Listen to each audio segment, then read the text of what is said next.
Welcome to our channel. Today we how to authorize connect Webflow CMS to Zapier step by step clearly. Open both Webflow and Zapier in your web browser. Log into your Webflow account. Select the project where your CMS is located. Navigate to the Project Settings tab. Click on the Integrations tab within the Project Settings. Locate the Zapier section. You will see a button labeled Generate API Token. Click on this button to create your API token. Copy the generated API token to your clipboard. Now, switch to the Zapier browser tab. Log into your Zapier account.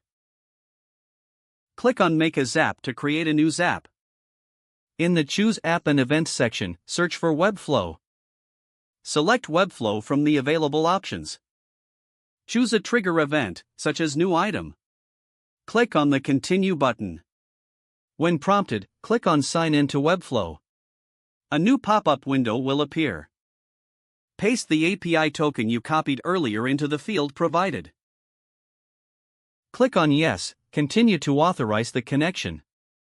Once the connection is successful, you'll be redirected back to Zapier. Select your Webflow account from the list. Click Continue to set up the trigger.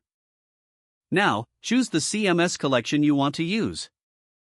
Click on the Continue button once your selection is made. You can now test your trigger to ensure it's working correctly. Follow the prompts to confirm the test. If the test is successful, click on Continue.